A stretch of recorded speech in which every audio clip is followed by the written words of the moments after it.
Hello friends, मेरा नाम है चंदन केसरी और स्वागत है आप सभी का आपके अपने ही यूट्यूब चैनल परफेक्ट इंटेलिजेंस में।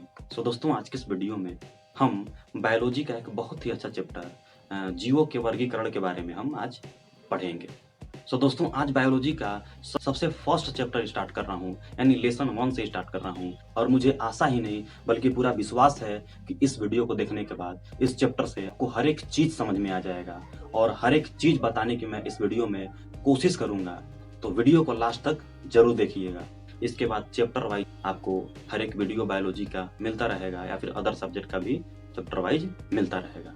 तो देर न करते हुए चलिए इस वीडियो को शुरू करते हैं। और अगर आप इस चैनल पर नए हैं तो चैनल को सब्सक्राइब कर लीजिएगा और बेल आइकन को प्रेस कर लीजिएगा ताकि आगे भी आने वाली वीडियो आपको तुरंत मिल सके। तो चलिए आज के इस वीडियो को शुरू करते हैं।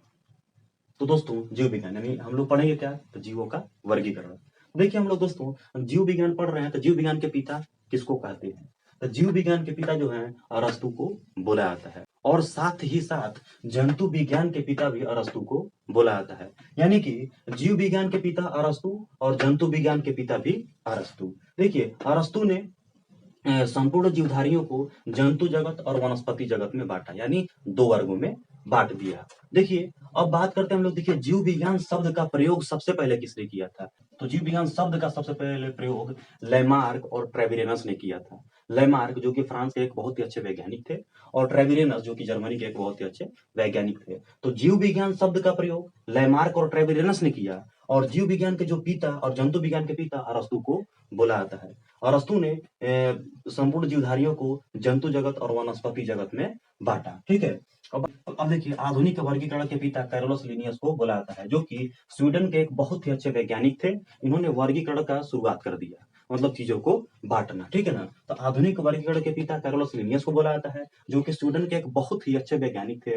इन्होंने वर्गीकरण का ये शुरुआत कर दिया। ठीक। तो कैरोलस लिनियस ने अपनी बुक सिस्टमा नेचर में कैरोलस लिनियस ने अपनी बुक सिस्टमा नेचर में संपूर्ण जीवधारियों को 2 भागों में बांटा, एक पादप जगत और दूसरा जंतु जगत, यानी प्लांट किंगडम और एनिमल किंगडम। ठीक है ना। अब नेक्स्ट में देखिए यहाँ पे, अब इनको कैरोलस लिनियस को फादर ऑफ मॉडर्न टेक्सोनॉमी भी इनको कहते हैं। कितनी बार ये क्वेश्चन आ चुका है दोस्तों, और ये भी आ चुका है कि कैरोलस लिनियस की बुक क्या है या फिर सिस्टमा नेचर किन की बुक है? तो कैरोलस लिनियस की है। ठीक ना। तो फादर ऑफ मॉडर्न टेक्सोनॉमी किनको बोलते हैं? कैरोलस लिनियस को बोलते हैं। नेक्स्ट में उनके बाद आए आपके विटकर। इन्होंने तो स्टार्ट कर दिया वर्गीकरण का, मॉडर्न वर्गीकरण का। ठीक। अब उसके बाद आए विटकर। विटकर जो कि ऑस्ट्रेलिया के एक बहुत ही अच्छे वैज्ञानिक थे। इन्होंने 1969 में सभी जीवधारियों को 5 जगत में वर्गीकृत किया। कितने जगत में? 5 जगत में। कौन कौन वो जगत थे? तो मोनेरा, प्रोटिस्टा, पादप, कवक और जंतु। यानी मोनेरा, प्रोटिस्टा, पादप, कवक और जंतु। इसको आप 2-3 बार बोलेंगे आपको याद हो जाएगा। मोनेरा, प्रोटिस्टा, पादप, कवक, जंतु। मोनेरा, प्रोटिस्टा, पादप, कवक, जंतु। मोनेरा, प्रोटिस्टा, पादप, कवक, जंतु। मोनेरा, प्रोटिस्टा, पादप, कवक, जंतु। तो इसका आप एक स्क्रीनशॉट लीजिए। इसके बाद मैं इन चीजों को डिफाइन करता हूँ। यानी मोनेरा क्या होता है, प्रोटिस्टा क्या होता है, पादप क्या होता है, कवक क्या होता है और जंतु क्या होता है। तो इसके बारे में मैं डिटेल में बताऊंगा। इसको आप एक स्क्रीनशॉट लीजिए। तो दोस्तों हमने देखा है कि विटकर ने 1969 में जीवधारियों को 5 जगत में बांटा, जो आपके निम्नलिखित प्रकार से थे। उसी में से सबसे पहला है आपका मोनेरा। ठीक ना। तो मोनेरा देखिए देखिए हम लोग पढ़ते हैं मोनेरा के बारे में। जो मोनेरा होता है, एक कोशिकीय प्रोकैरियोटिक कोशिकाएं होती हैं।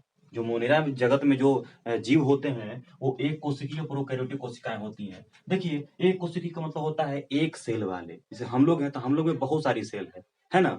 इन लोग में क्या होता है कि एक सेल होता है और प्रोकैरियोटिक कोशिकाएं होती हैं। सेल 2 टाइप का होता है, एक यूकैरियोटिक और एक प्रोकैरियोटिक। तो एक सेल वाले प्रोकैरियोटिक कहलाते हैं और बहुत सारे जो सेल होते हैं वो यूकैरियोटिक वाले कोशिकाएं कहलाती हैं। तो सेल के बारे में हम डिटेल से चर्चा करेंगे इसके अगले वीडियो में।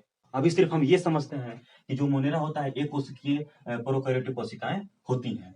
अब देखिए मोनेरा जगत के जीवों में आरंभिक केंद्रक पाया जाता है। कहता है आरंभिक केंद्रक का मतलब ये होता है कि पहले केंद्रक रहेगा लेकिन धीरे धीरे करके विलुप्त हो जाएगा। ठीक। तो इसमें हम लोग न के बराबर मानेंगे कि इसमें केंद्रक होता ही नहीं है। कहीं कहीं क्वेश्चन ये भी लिखा हुआ है कि मोनेरा जगत के जीवों में केंद्रक नहीं पाया जाता है। ठीक। अब देखिए यहाँ पे एग्जाम्पल क्या है इसके? जीवाणु, साइनोबैक्टीरिया, आर्कीबैक्टीरिया एटसेट्रा, ये सब होते हैं। आपको फिगर में दिखाई दे रहा होगा स्क्रीन पे, वही होता है आपका क्या? वही होता है आपका जीवाणु और साइनोबैक्टीरिया एटसेट्रा। ठीक है। अब बात करते हैं हम लोग प्रोटिस्टा जगत की। तो प्रोटिस्टा जगत जो होता है एक कोशिकीय व यूकेरियोटिक होते हैं ये सब, ठीक ना। इस जगत में एक कोशिकीय तो रहेंगे, मतलब एक सेल वाले तो रहेंगे, लेकिन ये यूकेरियोटिक होंगे। यूकेरियोटिक का मतलब क्या होता है, जिसमें यूकेरियोटिक पाया जाता है इसका मतलब उसमें केंद्रक पाया जाएगा, ठीक ना। तो केंद्रक देखिए इनमें होता है, इनमें केंद्रक पूर्ण विकसित होता है, ठीक है।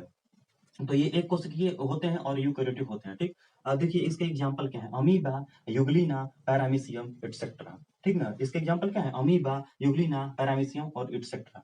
आपको स्क्रीन पर दिखाई दे रहा होगा अमीबा, पैरामीशियम, यूग्लिना दिखाई दे रहा होगा आपको। देखिए अब इन्हीं तीनों में से कुछ इंपॉर्टेंट पॉइंट्स को क्वेश्चन बना के पूछता रहता है, वही मैं आपको यहाँ पे क्लियर कर रहा हूँ। ध्यान से समझिएगा दोस्तों। देखिए यहाँ पे अमीबा के बारे में, इसका जो साइज होता है वो फिक्स नहीं होता है। ये साइज इसका फिक्स नहीं होता, जैसा कि आप फिगर में देख रहे होंगे, वो साइज फिक्स होता ही नहीं है इसका। जो अमीबा होता है वो कुटपाद विधि द्वारा गति करता है। बहुत बार ये क्वेश्चन पूछ चुका हुआ है कि अमीबा किस विधि से गति करता है, तो कुटपाद विधि यानी कि हिल डुल के गति करता है, ठीक है। अब बात करते हैं हम लोग, देखिए युगलिना का, इसमें यही पॉइंट था, ठीक ना। तो ये हो गया। अब बात करते हैं हम लोग युगलिना का। तो युगलिना जो होता है, युगलिना पादप और जंतु के बीच की कड़ी है।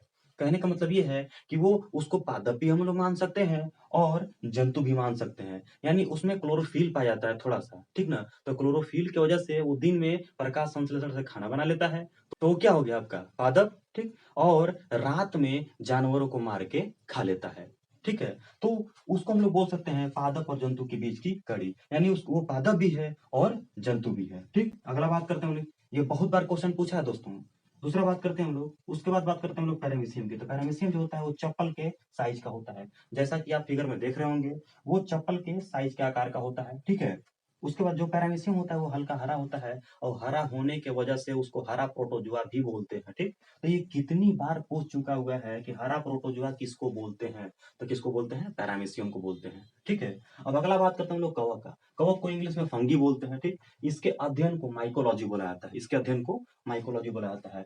दूसरी बात करते हैं हम लोग कि ये जो कवक होता है वो परजीवी होता है और मृतोपजीवी होता है। परजीवी का मतलब ये होता है कि भोजन के लिए दूसरे पर निर्भर रहेगा, ठीक ना। तो कवक परजीवी भी होता है, मृतोपजीवी। मृतोपजीवी का मतलब होता है जो जानवर मर जाते हैं उसको ये धीरे धीरे खा लेता है। कवक में जो पोषण होता है वो अवशोषण द्वारा होता है। हम लोग में पोषण अंतःग्रहण के द्वारा होता है, लेकिन कवक में जो पोषण होता है वो अवशोषण के द्वारा होता है, ठीक ना। ये बहुत बार क्वेश्चन पूछा है। उसके बाद यह है कि कवक जो होता है उसमें प्रकाश संश्लेषण नहीं होता है, यानी सिंपल समझिए उसमें क्लोरोफिल पाया ही नहीं जाता है। क्लोरोफिल जहां नहीं पाया जाएगा वहां प्रकाश संश्लेषण होगा ही नहीं, ठीक। तो इसीलिए वो अपना भोजन नहीं बना पाते हैं, इसीलिए वो परजीवी हो जाते हैं, ठीक है ना। अब देखिए इनकी जो कोशिका भित्ति होती है वो काइटिन की बनी होती है। सेल वॉल, इनकी जो सेल वॉल होती है वो काइटिन की बनी होती है। ये बहुत इंपॉर्टेंट है दोस्तों।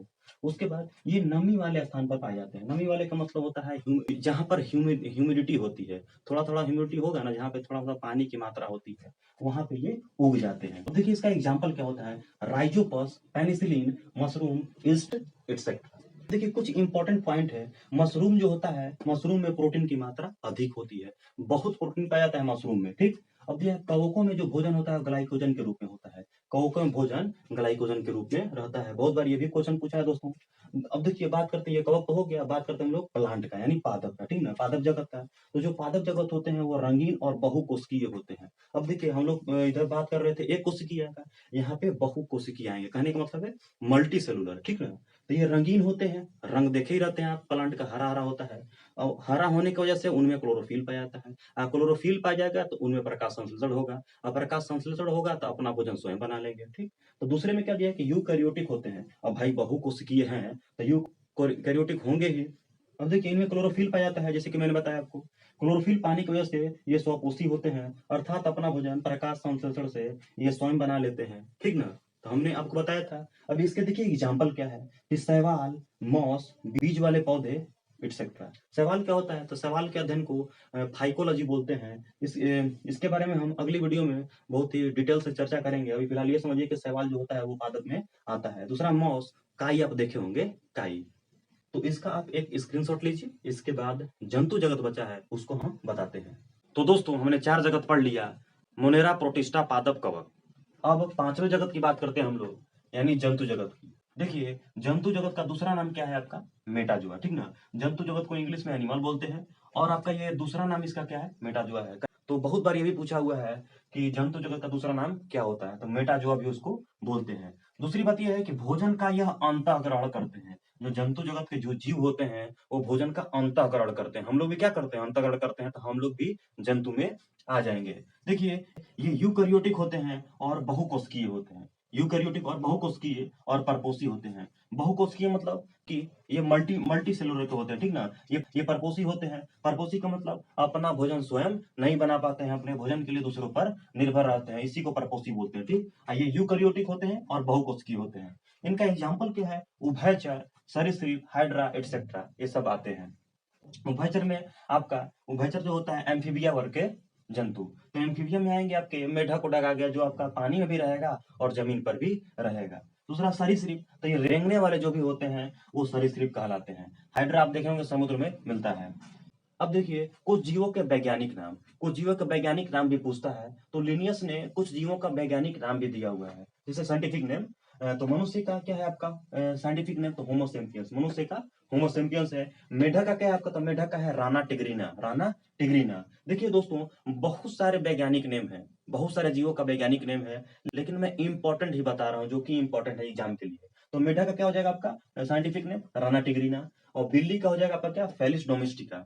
बिल्ली का क्या हो जाएगा आपका, फेलिस डोमेस्टिका। और मक्खी का हो जाएगा आपका मस्का डोमेस्टिका। मक्खी क्या हो जाएगा, मस्का डोमेस्टिका। तो ये था हमारा जीवों का वर्गीकरण।